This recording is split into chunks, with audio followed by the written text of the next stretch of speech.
nanje nagira shinge ntahe kuri kakavuye nokuri agahora ndandaza nokuri ntatereka ibintu nkabura n'umuyibi mugabo nagasize ahantu nkorera namba mfise ibintu bibi nukuri simenya nyambimana ibazana gute mukanya gatonyi sizomenya najowe benshi ntibatahura ivyari nukuri najowe ndashima imana nukuri kugitangaza imana ikirakorera muri iyi minsi nukuri iyo niyo ntahe nagira dukomera amaso umwana wese ariko umunsi twakabuye nako ariko depi imana yataha esashimwe mugaze nashimye imana kutangaza imana muri kwa kabiri ngenda ngoroba ko ndataha aje mu biyo inyuma yanjye ariko akabuye nenda gafise mu minwe ko ndasenga mu nyuma arasubira inyuma geze nyene hajya ubatse amabuye zamura nyine ashaka kurandi rwaje nkuko turagenda numvise umutima usimye naje numva ariho bagonze yari kurandi rw'iwanje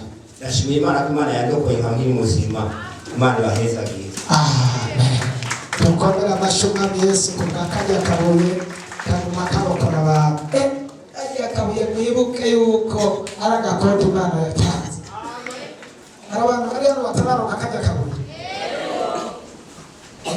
siko ngaho umunsi wa Mungu uzuzuzanya akabuye nzogasengera hanyuma nawe ugatware urumve ibintu mu gatondo nabo ku mugoroba nzobasengera ku mugoroba nabo mu gatondo akabuye ugafise nawe uri udandaza ibintu ngo bimeze gute bitari byiza cyane bidakunzwe cyane aho kujya ngo nafise ikibazo cy'umutahe muto rindira utuge kubera bariko baramushorera nigitangaza gikomeye.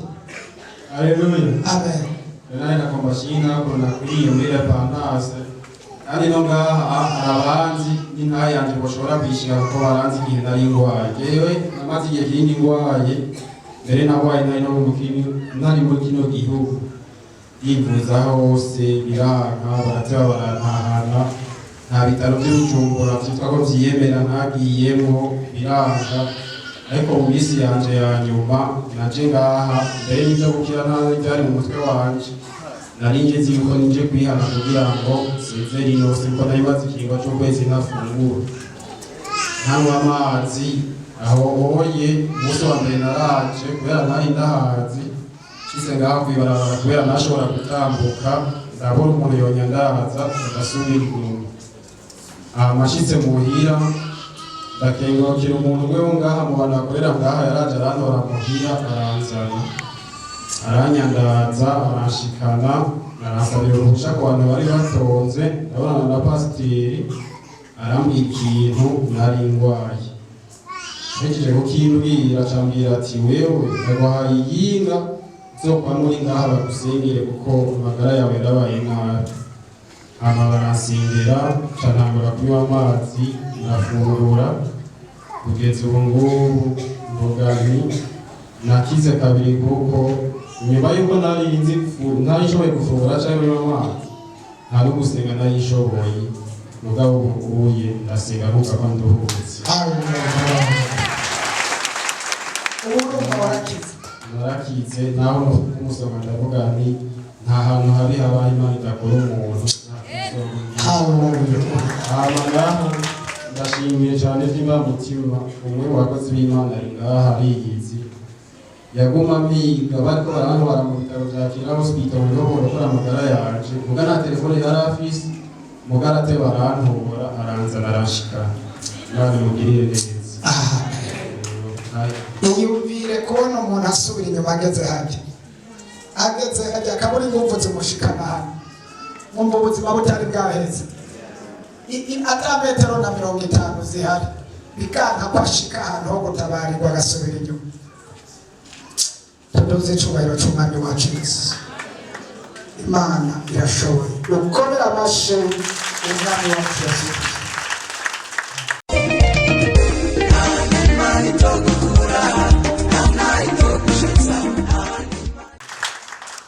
Yesu nashimwe. Amen. Banje gushimira Imana ngiye neza ikama kuyimenya nkakiraga kiza kuko iyo mba ndi mu kabare sinari kumenya ibiriko birakoreka mu ngoro y'Imana kuko amakuru yo mu kabare amenywa n'abatembera n'amakuru yo mu rushengero amenywa n'abaza gusenga.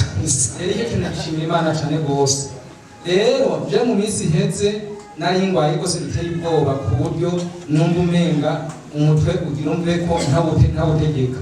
Umutwe warababaye cyane ku buryo biteye ubwoba, hamwe niruka kwa muganga ndasubira hariya barampa imiti biranga, burya ndaza no ngaha gusenga bavugije ivyuma aho wamwe umushasho uranduke wose, burya ndataha muhira nsubira inyuma gatoya, igihe umushitsi yaje gusengera ngaha numvise bamwemereye ati nawe uyu munsi uratahana akabuye kuko igihe basengera akabuye je sinari ngaha. Naje rero ndabyumvise ati reka naje mbonereho, burya akabuye naciye ndagatora, naje hageze gusengera akabuye, naje bashinja ndagatanga ndagashira hejuru agasengera. Ikintu rero cyabaye ako kabuye navuze ati ngira ngo n'igitangaza ndabe kabisa kari iby'ukuri kandi n'iby'ukuri. Ncaza twara ka kabuye burya nje ndagashira ahantu ndyama ndakiseguza. Kuva uwo munsi umutwe waciye uhagarara. Imana yakunezeza. Haleluya. Ariko muzi umusego yakagize ore. Ariko murabona kakabuye ko ariko nitwo dutse cyubaro cy'umwami Yesu. Iki ni igikorwa cy'iyerekwa. Igikorwa cy'iki? Iyo abantu bafite iyerekwa baba bafite ubutunzi bwinshi. Iri ni iyerekwa. Bibiliya ivuga ngo akabuye ibuye abubatsi bagaye niryo ryahindutse riba rigomye iki? Ako kabuye ni Kristo Yesu. Mwibuke kandi ko ako kabuye ariko ka Dawidi yakoresheje mu kwica Goliyati. Natwe turagakoresha mu kwica imigera y'ingwara mu izina yafashijwe. Yesu ashimwe. Amen. Nani ndashima Imana kubona naraje ngaha ngwaye. Mugabo ndashima Imana yarambohoye. Ikindi cya kabiri nshaka gushima Imana nuko nari ngwaye umunsi umwe mw'ijoro ndafatwa n'umusonga. Kubera no ngaha mu kuguru uraduga gushika ngaha. Rero kubona nari nzi ko pasiteri yadusengeye umunyu. Wa munyu tunafata tukenda dukorogana dushira mu mazi ndana. Nijyanye canumva ikindi kintu kindiye ngaha kuboko. Ndakirondera ko ari gisurira ndakibura. Hanyuma cambyuka mu gatondo zangu ukuboko kungana ukubundi. Ndavuga mu izina rya Yesu genda kira. Ndafata wa munyu ndakoroga kandi dukeya ndanwa. Canongera nzana karaba ngaha kuboko. None ubu naraketse Imana ishimye kubera urya munyu. Amen. Ibyo byose ni iyerekwa y'umuntu. Haha ndafashije. Haleluya. Amen. Ndashima Imana kubera ku kwezi natuze ruguru. Agenda agashika mu nzira imodoka bakayitupamo kaduha iyindi. Ashika muhira nkabura iyindi nkura Ngozi gushika muhira nkabura aho ndari Ngozi. Ariko Imana ntiyibagira uwayo yagiriye neza. Mbona umuntu araje muje kwihera itabi. Ndagenda mbona n'amahoro. Ndagaruka kandi amahoro. Nyine nongeye gushima Imana nakoresheje urya munyu numva ngwaye malaria umutwe yatambuka na rumwe fise ndakira umeze neza kandi nejo nasengeye umuntu agwaye ariko ararurumba atavuga atanakimwe akora none nejo navuye ariko aravuga avuga ngo none ngo mvuye mu bitaro cyangwa nari abaramubwira ati uri muhira ngo yawe amwe nari muhira ngo nari ngwaye rwose ubu numva nkize none Imana ntihabwa icyubahiro. Amen.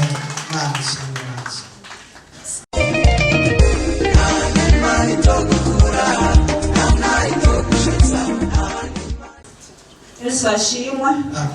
Ndagomba gushimira Imana ubwa mbere.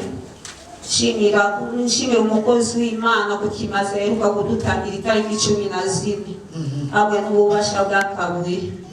Babona je ku munsi wa kabiri w'indwi yahera itariki 16 naragiye kwa mwene wacu wagwaye, bari bambwiye ko agwaye. Mugabo imbere yawo yarigeze kuzamuhira cyagenda sawa imbuzo. Mugabo ivyo vy'imbuzo ndarirenga kushaka ko agwaye kasishike kumuraba. Nafuye mugabo imbere yuko ngenda mugabo umuryango numvise ivyo umutima kusize kakabuye inyuma. Cyandugurura nisubira indani kugatora ndagashira mu fuko. Ngiye nafuye gushika kwa mwene wacu ambonye akaportire kimbao niko naciye ndembagarako cyagarokoka ubwije ndashimira Imana ko yanyongeye mission kubaho. Nikajya kabuye. Haleluya. Yesu nashimwe. Jewe ndashimiye Imana cyane yo yafashije ku munsi wa Mungu. Yesanze mbana bita mu Rukaramu hirya y'ikibuga cy'indege.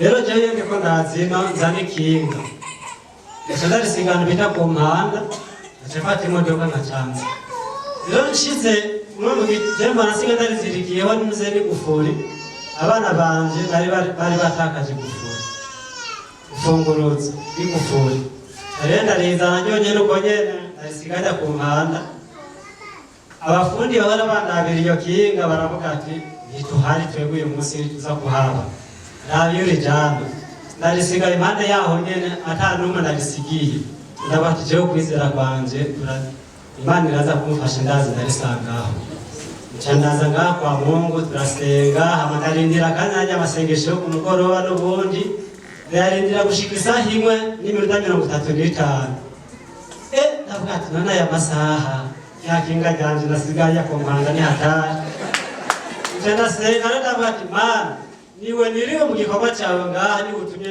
shikana ano masandi ngaha nawe niwo kurinda riya kinga ryanje hageze ko ntaha narafashe nduze imodoka ngaho ndagenda muri ville nafata bisi njana ku hariya kunoze ku mpanda turagenda dushitse ku mpanda tururuka haje nyene mara nururukira rya kinga ngenda kuraba rya kinga sanga ikinga hari impene yasigaye ikizirika nabatisha cyangwa ndagenda ku ruhande ahantu bari kwarokereza ibigori ndabaza nta muntu wowe mbone yatoye ikinga ngambo yanango nawo ntiwarisibya teka ndavaho ndagenda hahanye nasiga rya kinga hari saa 3 z'ijoro warisizeho ku gatondo cyangenda hajya nyene cyafata y'amazi ahezagiye cyandayamena hamwe hari amapine ya rya kinga cyafata nibuye kakabuye agafata mu ntoki mwanu cyanafuka amaje n'ikinga nyaririra nabati Mana ari ku gikorwa cyawe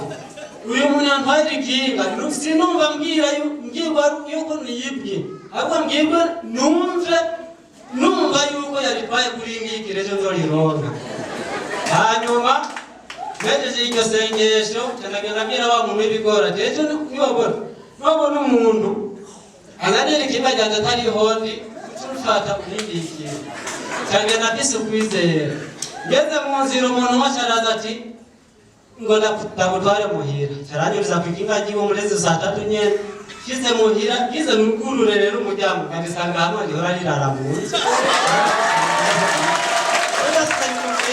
Imana ni habitu ayo kabisa hano hari Imana baheza none cyajanwe niki nuko ntiwomenye wari cyanyaye naje maze umukobwa wanje reba ningaza n'ikinga ryanje ngati nabonye umuhungu wari yefu warizana yaheza girika cyane baserisiga ngamba cyarage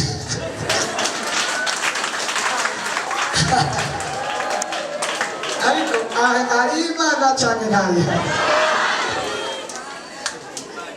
Nebari no muntu agikekera Imana cyemere ko Imana ihari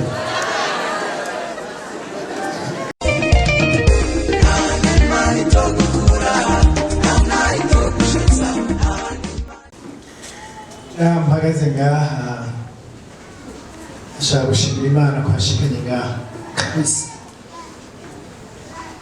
azi ukwezi ngwaye ndi mu nzu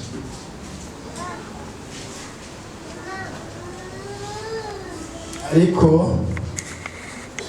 navuze ngo kuwa gatanu nzoza mu nzu y'Imana gusenga no gushima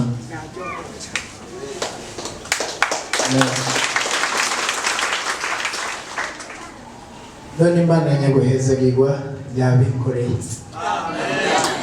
mu icyubahiro Imana isubirende byose intare yaje ni ndende ariko zoba n'ikindi gihe ndanezerewe kubona nashyize ngaha kabisa naryohewe kubona nashyize ngaha nazowe ndagufasha haheze ukwezi ntashobora kuja gusenga kuko mu nzu y'Imana ni ibintu bitoroshe ariko mwese baba mwizera ngabo nje nshobora kuba ntazi kuko tuba twahuriye ahantu ariko nukuri ndashimira umukozi w'Imana kuko yarambaye hafi aransengera turicarana turavugana. Ukwezi kuzima jewe ndi umuganga, nagirishije byose n'ibyo umuntu akomeye, ariko maze ukwezi ntashobora kuva mu nzu.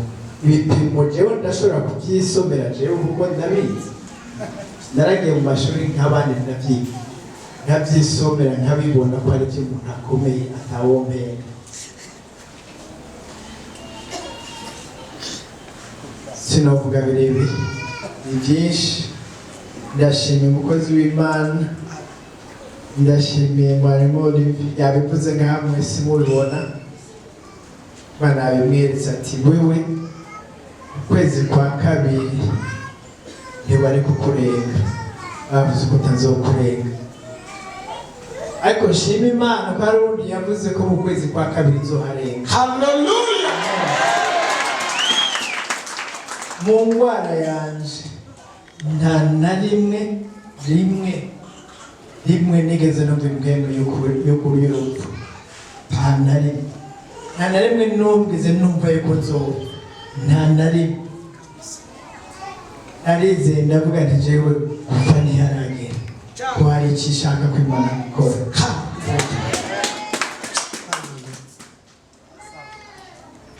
Ndanezerewe ko nasubiye kuja mu nzu y'Imana. Niko yabivuze. Imana ibanzigamire, Imana ibampezagirire mwese, Imana ibakize indwara mufise, Imana ibaduze ku rugero mutahari. Haleluya! Noneho mwabyakiriye no munsi byose birashoboka. Imana ibahezagire. Amashyi menshi.